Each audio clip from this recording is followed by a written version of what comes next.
Oh, do you know what? Every technical error we have on this show is your fault. That wasn't even my fault. Microphone was unplugged, wasn't it?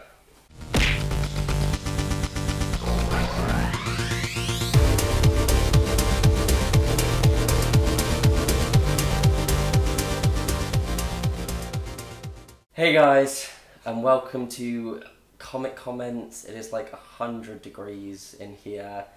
Cardiff's had a heat wave apparently. This is the last from the vault. We're filming in this flat, term time, and everything's come to an end now, so we're having to move out. But we're going to figure it out with stock footage and filming, and you'll still have the beautiful set and everything, so it's all gravy. We might even have a better set. Maybe. And if Jess lets us use her camera in the future, we'll have a better camera. So, And if we suddenly become millionaires, we can get a better microphone as well. yeah. So we're going up in the world and probably like lighting and shit as well. Yeah. Oh, it really is boiling. I'm dying here.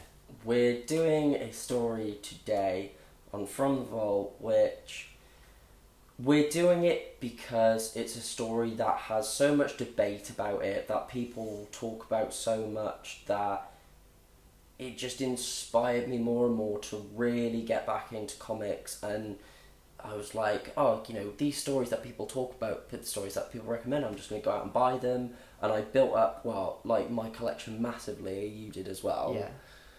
Yeah. Not quite as impressive as yours, but... But yeah, I can tell why people hate this story. I personally enjoyed it, thought it was a fun ride. We disagree on that slightly. Yeah. But basically, we're doing Flashpoint, which apparently started as, let's do a Flash story, and then they were like, let's make it a crisis without calling it a crisis, so we can relaunch and we can do the new 52. And I think maybe people don't hate this so much because of the story, but because of the new 52. Because people don't like the new 52.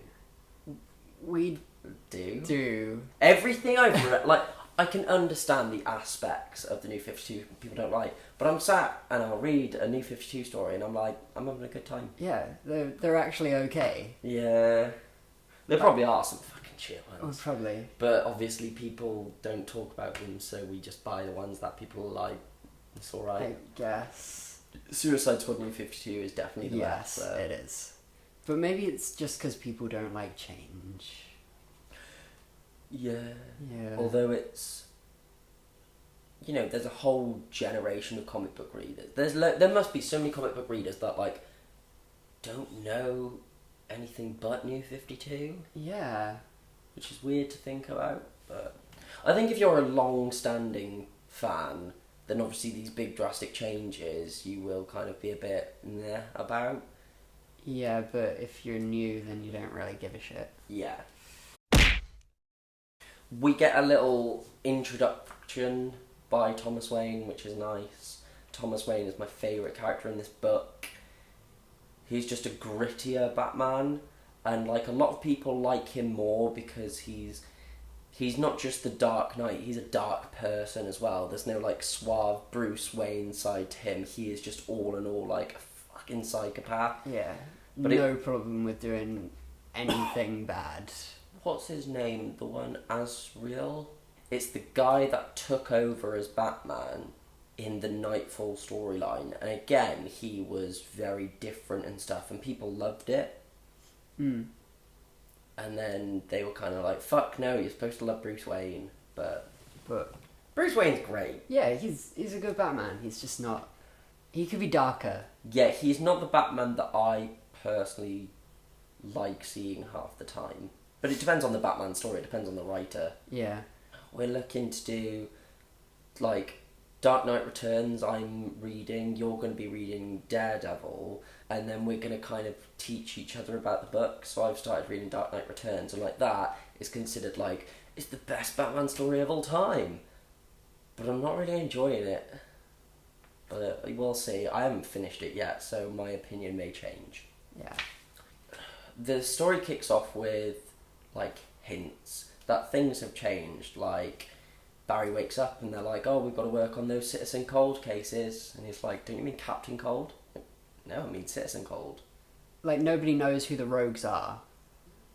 Like, they don't exist. Because I think, yeah, it's one of those stories where when you know about the story, you're like, oh, I'm not surprised everything changes, it's Flashpoint. Whereas I think if you were reading this as, like, it came out, you'd be like, what the fuck is going on? Obviously, like, yeah, the biggest thing is Barry Allen's mum is alive, which is huge because her dying was, like, made him become the Flash. I thought the biggest thing was he doesn't have his powers. That's a pretty big thing too, but Yeah. I think the fact that Nora's alive is pretty big. But yeah, like, Barry goes to run, and he just trips over and stumbles, and he's not the Flash. Because he says to his mum, he's like, I'm the Flash. And she's like, you're a what now? And he's like, you know, like Superman. She's like, what's Superman? And then eventually when he's like, Batman, and she's like, oh, everyone's heard of Batman. Yeah, he's like a legend around these parts. So you're kind of like, who exists and who doesn't? Yeah. But it's like, everybody else does exist. It's just Barry's path to becoming the Flash has changed because his mum's alive, and then Superman doesn't exist for different reasons, which we'll get to later, but everyone else is still about. We have, like, yeah, Thomas Wayne Batman, and his story in this is that in this it's weird, because really, Barry not being the Flash, that wouldn't affect who got shot out of Bruce and his parents. It might have. Yeah, but it's weird because it's the idea of the ripple effect that, like, one thing changes and everything changes. Yeah, so it might have. Anyway, Thomas and Martha Wayne aren't the ones killed, Bruce is. Martha goes crazy and, like, cuts, like, a false smile, and she becomes the Joker, and Thomas Wayne becomes Batman. And it's cool. I really, really dig that idea. Yeah. I believe it's explored in... Because it's not really explored in this. We don't even see... No, we just see Thomas looking for the Joker. Yeah, we don't even see Martha Wayne Joker, but I'm assuming there's, like, tie-ins and everything that will explore that story. And then, yeah, there's, like, the heartbreaking moment where we realise Barry's not with Iris and he's pretty torn up about it. I don't know if it was supposed to be sadder than it was. But I feel like it was trying to be. I just don't really give a shit about Iris that much. No, me neither. She's so fucking annoying in the Flash TV series. She's just like the whiny, like, character. She's the whiny love interest. Yeah, but... Because they haven't written her very well. Yeah, kind of. During this time, Wonder Woman and Aquaman are at war. Like, Wonder Woman took over the United Kingdom. Yeah. And Aquaman... flooded Europe. Yeah. And it was basically to do with they were, like, banging, and so Wonder Woman killed Aquaman's wife. She's actually wearing Aquaman's wife's helmet while they fight. And obviously Aquaman's pretty pissed off. So they're, like, having a big war, and it's, like, destroying the world, and that's a big theme in the book, really. Yeah, it is. It's like the impending... end. Yeah. Cyborg, and this is where, for me, the story does get a bit weak. Cyborg was supposed to be, like, pushed and propelled, because what an interesting character. Out of all the Titans, of course we're going to pick Cyborg to fucking make interesting, and he's like works within the law, and he's gathering a team of, like, complete misfits, like heroes and villains together, because he's like, everyone needs to band together to fight this, like, stop the war, basically. Yeah, and nobody really gives a shit. Well, what's weird is they're like, we can't do that, we don't want to do that. But they say they will if Batman gets on board, because Batman's such a great tactician, but they feel like victory is assured with Batman. And so Cyborg's like, Batman, come on our team. Batman declines at first. But then Flash convinces him. Yeah. When Thomas Wayne realises that before this universe, Bruce was still alive, he's like, I would do anything to get that universe back, even if it means working with this stupid team. So he gets on board in the end. We see for a little bit, like, Slade Wilson's like a pirate, like Clayface is on his crew. I loved this idea, but then Aquaman just kills them so quickly. I was like, that sucks. It only lasted like a couple pages. Yeah, really but it was disappointing. such a cool idea. Yeah. Flash is like, I need answers, I'll go to the Batcave. So he goes and he finds the Batcave and he bumps into Thomas Wayne and he's like, Bruce? And then Thomas is like, obviously freaks out. He like breaks Flash's fingers and just kicks the shit into the Flash. But he just doesn't trust the Flash at all. He thinks the Flash is full of shit. But then the Flash is like, throughout the story, he has new memories.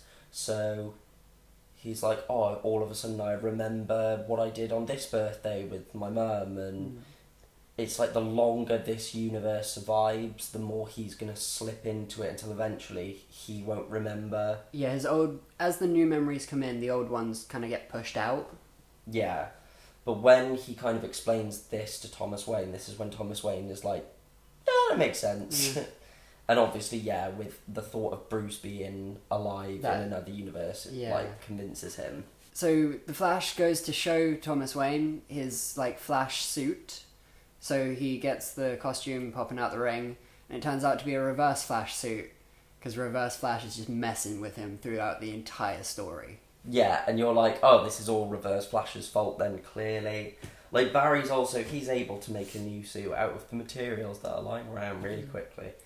But I love it, because people are always, like, I'm pretty sure Thomas Wayne asks the question everyone asks when they're like, what is your suit made out of? Because it's kind of explained that it's like, when it touches the air, it, like, expands. But then how the fuck does he get it back in? Yeah. Do you reckon he vacuum presses it? That might be it. That must be it. I suppose if it's frictionless, you can fold it as much as you want. But it still would have the same size. It would just be a different shape. I don't know. It's very flimsy.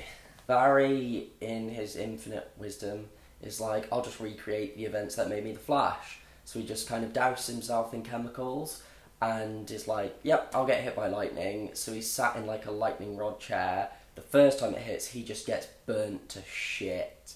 Like, it's pretty gruesome. It was like 70% of his body got 3rd-degree burns. Yeah.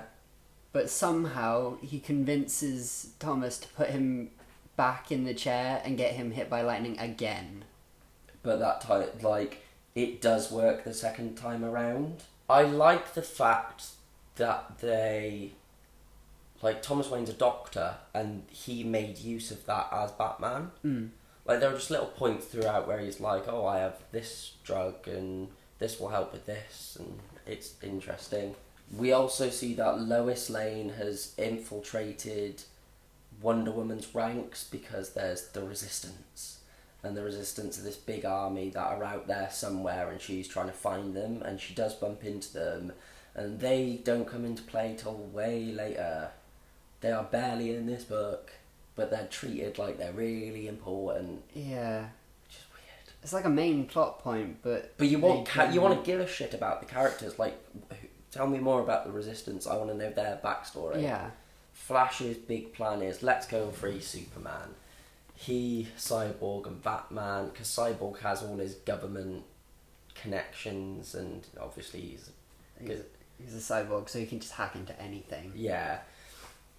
And it's the idea that, because it's the ripple effect, rather than landing in Smallville, Superman's spaceship landed in Metropolis, killed a bunch of people, and then he was taken away by the government, and then he's just put in like a prison away from, like, sunlight obviously is the most important thing, but he's not Superman. Like, the character still exists, but like, it's called the Superman Project that has him trapped. Superman is called Subject 1, so he's got like an S1 on his chest, but then Flash is like Subject 2, and then he's like, oh my god, and then Thomas Wayne's like, it looks like a canine skeleton, so like Crypto Man. I know.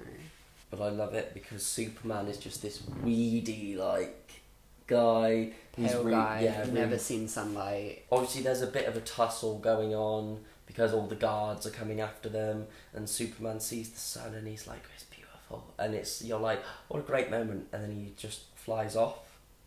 Because he's scared. But the look on Flash's face is just like, shit. yeah. And then Thomas Wayne's like, good plan. We also see, like, there's mention of Green Arrow, because he, like, develops weapons. Yeah. And Hal Jordan obviously is a pilot, and he's going to go in and just bomb the shit out of the Atlanteans. So they call this missile that Oliver Queen invented, they call it the Green Arrow because it never misses.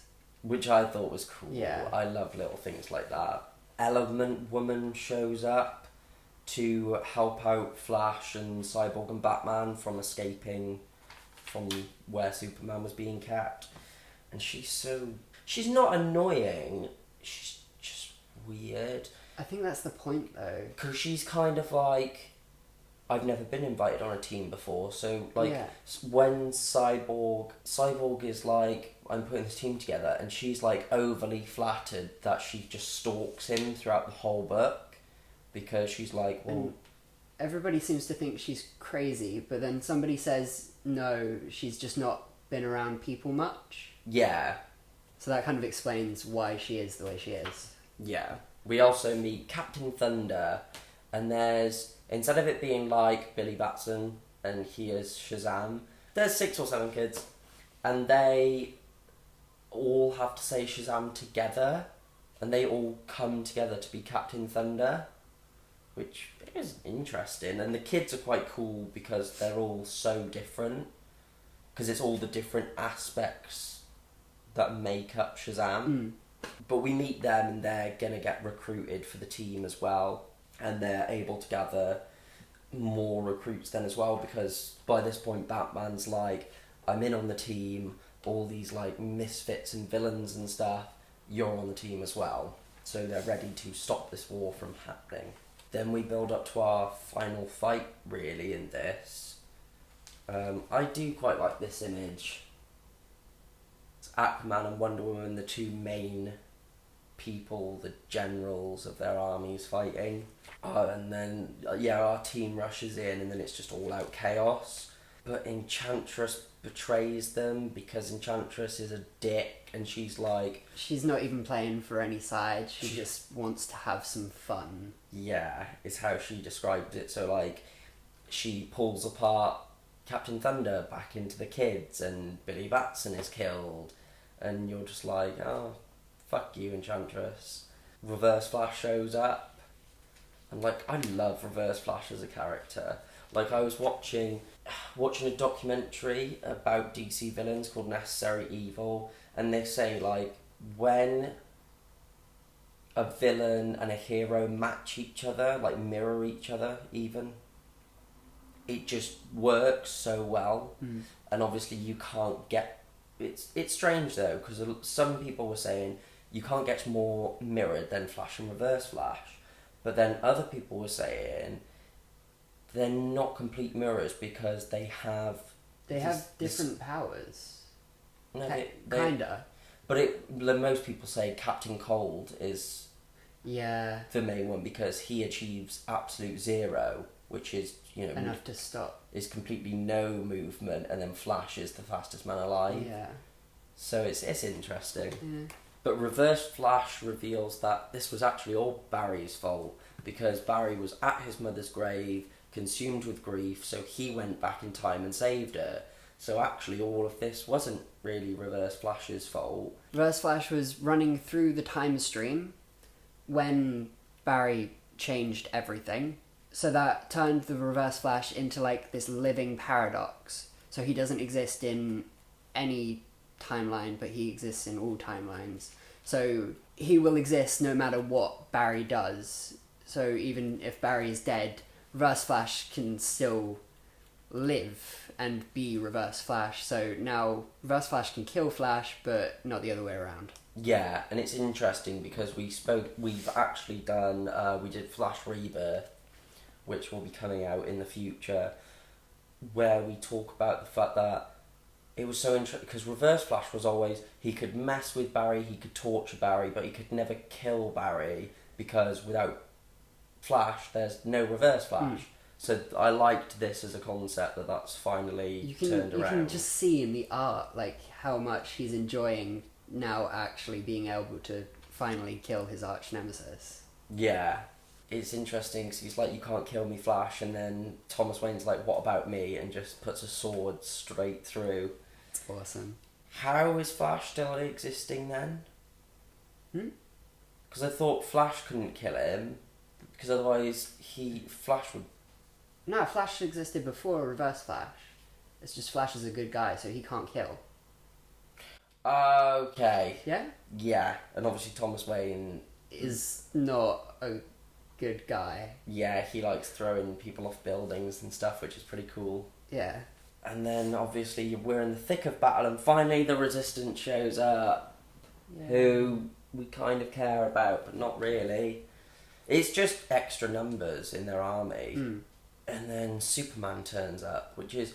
It's so cool because basically, like Barry says, no matter what happens, Superman's instinct is always to save. Is to be the Superman, to be this great man. So he was like, he will be back. And there's just this great moment where, like, it looks like the hero's about to lose, and then Flash just looks up and says, knew it. And then Superman comes crashing down, and I thought it was a really cool moment. Yeah. Even though I knew it was coming, I still really loved it.